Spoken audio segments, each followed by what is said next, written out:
তাওবা কবুল হচ্ছে কিনা তিনটি লক্ষণ দেখলে বুঝবেন। আমরা অনেকেই কিন্তু তাওবা করি, কেননা তাওবা ব্যক্তি যারা করে, যারা তাওবাকারী, আল্লাহ পাক রব্বুল আলামিন তাদেরকে খুব ভালোবাসেন, খুব মহব্বত করেন। নবীজি সাল্লাল্লাহু আলাইহি ওয়াসাল্লাম জানিয়ে দিয়েছেন, আত-তাইবু মিনাদ যামবি কামাল্লা যামবালা। যারা তাওবা করে আল্লাহ তাআলা তাদের পিছনের সব গুনাহ ক্ষমা করে দেন। এবং আল্লাহ তাআলা নিজেই বলেছেন যে তোমরা সঠিকভাবে তাওবা করো।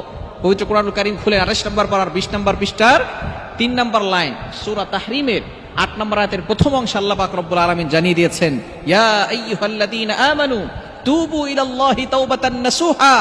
ও ইউ হ্যাভ বিলিভার্স, সেই বান্দারগণ তোমরা সঠিকভাবে তাওবা করো, আমি আল্লাহ তোমাদের সব গুনাহ ক্ষমা করে দিব। সুতরাং তাওবার মতো তাওবা করতে হবে। আপনার তাওবা কবুল হচ্ছে কিনা এটা জানার জন্য তিনটি লক্ষণ দেখবেন। যদি তিনটি লক্ষণ থাকে তাহলে মনে করবেন যে আপনার তাওবা কবুল হচ্ছে। নাম্বার 1, 1 নম্বর হচ্ছে যেই পাপ থেকে আপনি তাওবা করছেন সেই পাপটাকে আপনি বর্জন করে দিয়েছেন এবং সেই পাপের প্রতি আপনার অনীহা চলে আসছে। অর্থাৎ এমন একটা গুনাহ করেছেন আপনি, তাওবা করার পরে সেই পাপ কাজের দিকে আর ধাবিত হচ্ছেন না, মনে করবেন আপনার তাওবা কবুল হচ্ছে।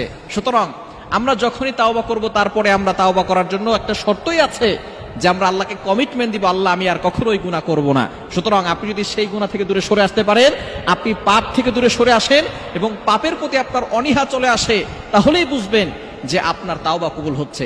দ্বিতীয় নাম্বার লক্ষণ হচ্ছে যদি দেখেন আপনার নেক কাজের প্রতি আপনার মন আগ্রহ প্রকাশ করছে, ইবাদত করতে ভালো লাগতেছে, নামাজ পড়তে মজা লাগতেছে, সেজদা দিচ্ছেন আপনার মজা লাগছে, আপনি দান করতেছেন ভালো লাগতেছে, মানব কল্যাণের কাজ করতেছেন, আল্লাহর ইবাদত করতেছেন, এগুলোতে আপনার ভালো লাগা ফিল হচ্ছে, নেক কাজের প্রতি আগ্রহ, তার মানে হচ্ছে আল্লাহ তাআলা আপনার তাওবা কবুল করে নিয়েছেন, আপনার তাওবা কবুল হচ্ছে। সুতরাং অবশ্যই আমাদেরকে সবসময় সতর্ক থাকতে হবে, ভালো কাজের দিকে আমাদের আগ্রহ বাড়াতে হবে।